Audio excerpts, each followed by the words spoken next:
We are joined now by James Allan. James, welcome to the show. Long time no see. Thank you, Alexander. How are you going? How are you feeling? Much better. I'm back and ready to cause trouble, particularly with the E-Safety Commissioner.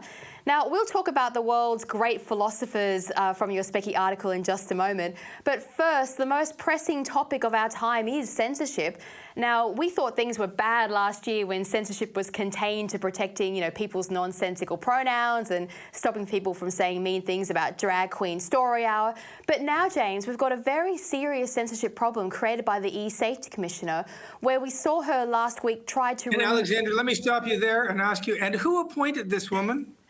I think that might be the Liberal government, another massive mistake. The Liberal Party, the same people who appointed every human rights commissioner who said nothing, the same people who gave us our high court.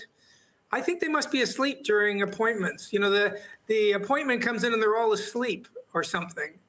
Well, this time we've got the E-Safety Commissioner trying to remove news items because they might be distressing or violent. I mean, newsflash, the world can be distressing as violent. You don't delete it because you don't like what you see on TV. Now, James, we thought that Peter Dutton might actually come and stand up for us, but he hasn't. He's supported the E-Safety Commissioner. What do you make of this whole mess? Pathetic. Well, I think it's pathetic. Let me just say this. They throw around the label misinformation and disinformation. That's sort of jargony woke talk for... You've said, so misinformation is supposed to be false and inaccurate with the implication it'll lead to bad consequences. And then disinformation is you do it deliberately. So it's basically you're wrong. And the second one is you're knowingly, deliberately wrong. But if they said that, it would be a lot harder to shut things down.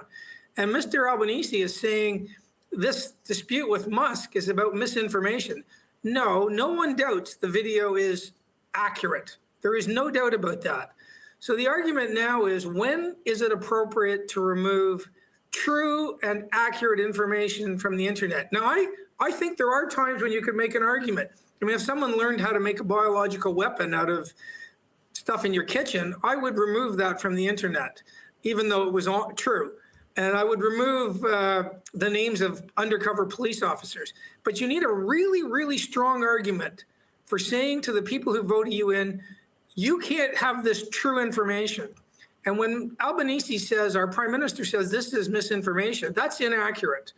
He's not talking about, we're not talking here about inaccurate information. We're talking about true information. And I draw the analogy with George Floyd. They had 2 or 3 videos of a police officer killing a black man. So it wasn't just violence, it was violence leading to death. And no media took that down. In fact, they all celebrated it because it showed voters what was going on. So whatever you thought of that, this is the idea today seems to be, well, we don't trust Australians to see this information. And that is really dangerous. That's even worse than, where truth is in debate, because truth is often in debate over facts.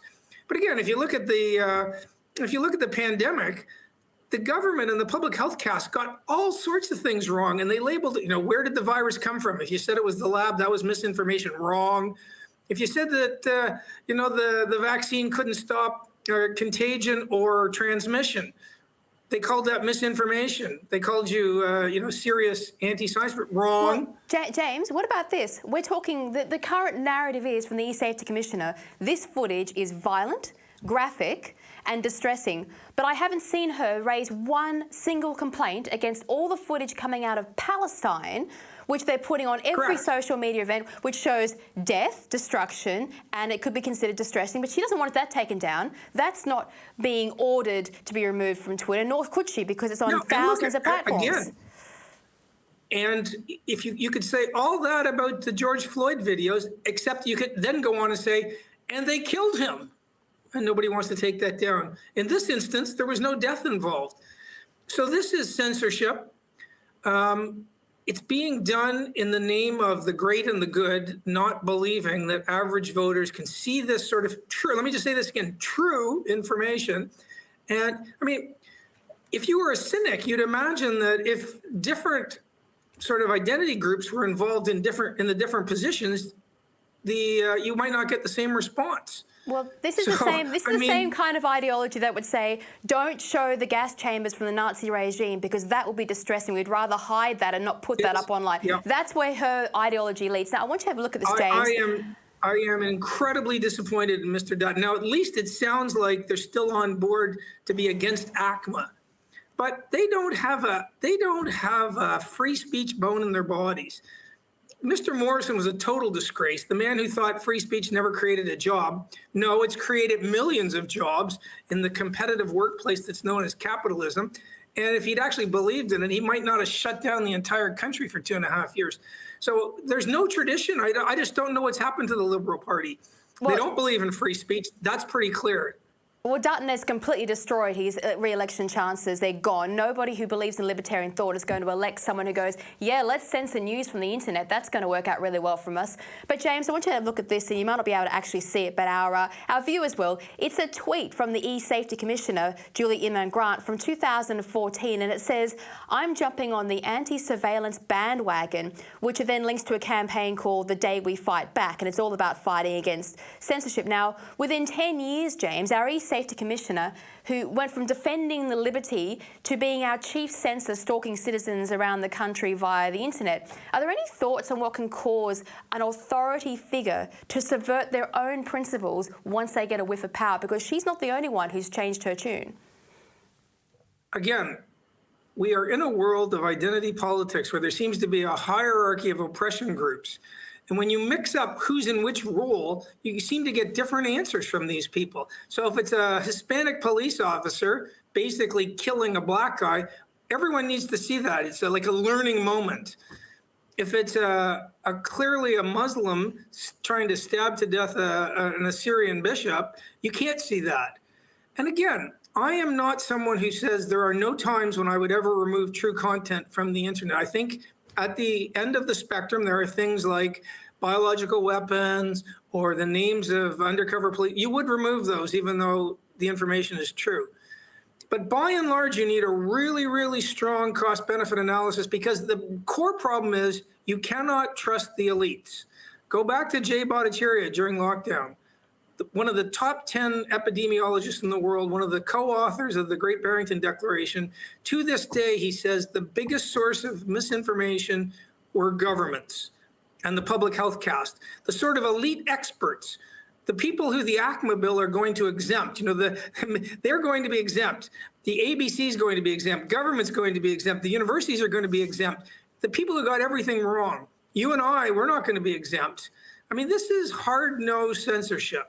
Well, and it's not good enough to have a liberal. Now, you spoke about the Liberal Party. I've been very optimistic because I've been saying for a while that the preference flows are going to be different than they were under Morrison because a lot of people just couldn't bring themselves to preference the libs after Morrison's behavior, and they would preference Dutton.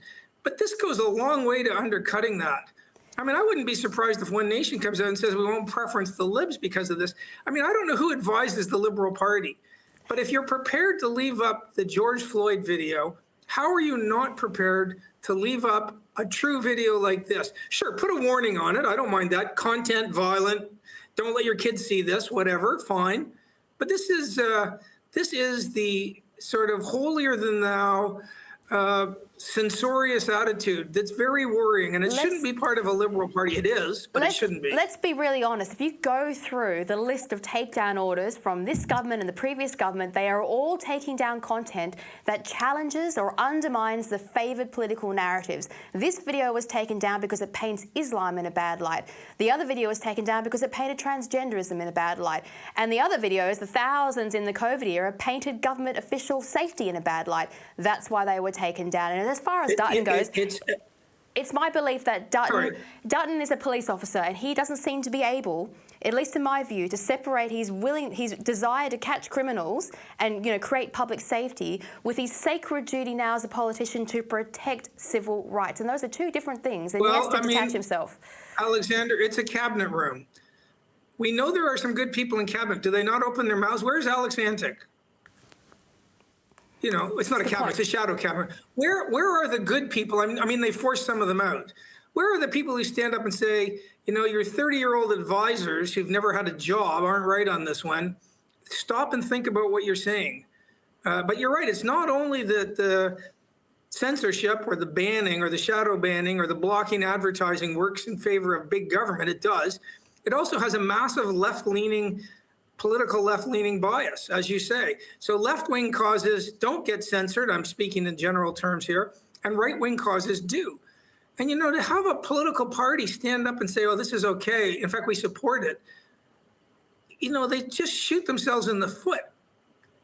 And I don't understand how they can be so stupid myself. Let me just change. Because they have no values. They have no values. Let me change gears for a minute, James. You wrote about the Scottish Enlightenment philosopher David Hume. Why did you think that Specky writers need to have a look at him, considering the time that we're in currently? Well, I wanted to relate it to people who just seem not to believe that there are mind-independent truths imposed on us. So Hume was a great empiricist, among many other things, a great philosopher. And there are just truths that are imposed on all of us. However you would like the world to be, it doesn't matter. There are just some things that are true. And then you relate that sort of insight to the transgender movement. And it's just a fact that, as Richard Dawkins and myriad other evolutionary psychologists and scientists say, sex is binary. And we know there are X, Y, 1 in a million people and all that, but basically you have about 3 trillion cells in your body. They either have XX cells or they have XY cells. And we know for a fact that, males they're statistically bigger, faster, and stronger. And if you let them play women's sports, it doesn't matter what drugs they're taking. Once they've got the testosterone in them, you can take someone who's 800th in the world at something, and he's going to have a really good chance of beating all the women. I don't know why you do that. I don't know where the satisfaction in that is, but it's crazy. And the woke mindset is just so unbelievable that you're now prepared in some jurisdictions to put men accused of rape into women's prisons. It's just laughable how this is happening. Well, so these are people who, and if you're in favor of this, what you're in fact saying is that someone's subjective psychological set of preferences or druthers is going to trump truth about the world.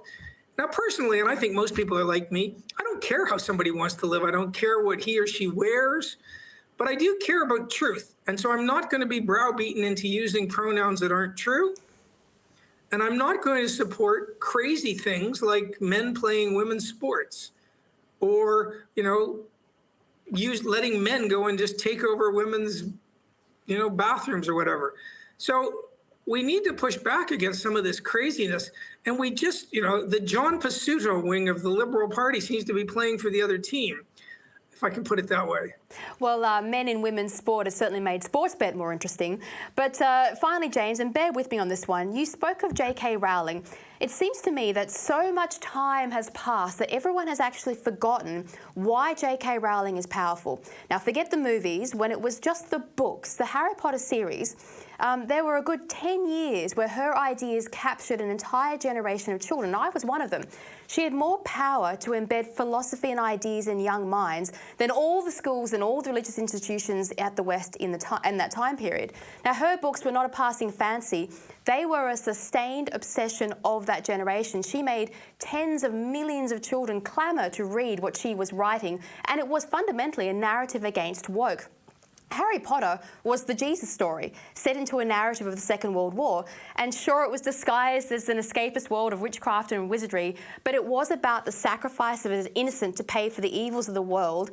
And this world was consumed by racism and censorial bureaucratic, events and people. Now, she warned a whole generation about woke politics before woke politics became a thing. So why is it, James, that generation who read the cautionary tale against wokeism, who loved it, agreed with it, why have they become what they despised? You don't know. It is funny that my 2 kids, the first book came out and they weren't able to read. So we had to read it to them. And soon enough, we were buying 2 books because there's 20 months between our kids, and my daughter, the younger one, wasn't prepared to wait for my son to finish it. So we had to buy 2. And at one point, you were going at midnight to buy these stupid books before they sold out. But I actually agreed. They were pretty good children's books. They weren't as good as Roald Dahl, in my view. Kids love Roald Dahl. But you're right. One of the messages that was pretty clear by the end of the 7th book, there are some things in life that are worth fighting and dying for. and she had some of the main characters die. And, you know, she's a bit of an old-fashioned lefty, Scots lefty, but she's brave. And I love the fact that recently J.K. Rowling said, in response to this crazy Scottish hate speech law, where if you even suggest that transgender people can't actually be the sex they want to be, you can go to jail. She said, if any woman says that and gets arrested, tell me and I will say it too. Because there's no way that the Scottish government is going to arrest J.K. Rowling. And so she has basically said, I'm just going to repeat anything anyone says who gets arrested over this issue, and they will have to arrest me too. And that is a fantastic thing to do. Here's the thing. I totally understand a little bit of cowardice amongst people who have a family, they have a mortgage, they can't afford to lose their jobs. You know, I'd like more bravery, but you can't criticize people in that position. But there are an awful lot of people who are wealthy and they have FU money, like they're not vulnerable and they aren't brave. They could be brave, but they're not brave. They don't have to worry about being fired because if they were, they have enough money to do just fine. J.K. Rowling has all the money and she is brave, and most other wealthy people aren't, including the people she made famous, Daniel Radcliffe and whatever the girl who played Emma Hermione Watson. is. You know, basically little rat bags who have sold out the person who made them famous. The one actor, by the way, who stood up for J.K. Rowling is the guy who played Malfoy. I can't remember his name, but the actor who played Malfoy stood up for J.K. Rowling. So there you go, the real world sort of inverting itself here. No, I have no idea, to answer your question, I have no idea why people aren't braver on this stuff. Yeah, especially the kids. Especially the kids they've got nothing to lose and they're out there gluing themselves to the streets, and yet they didn't understand a single word that they read when they were growing up. But look, James, unfortunately, I don't know why we don't leave them glued to the street. I mean, if they glue them to stuff, why do we unglue them? I think you might be onto something there, James. That's all we've got time for. Thank you for joining us today on Spectator TV. Okay, give me a curse, Expelliarmus or something. I'm trying to remember these I think Expecto Patronum was the good curse rather than a killing curse. Let's go with that one. Yes, that's good. Perfect. Thank you.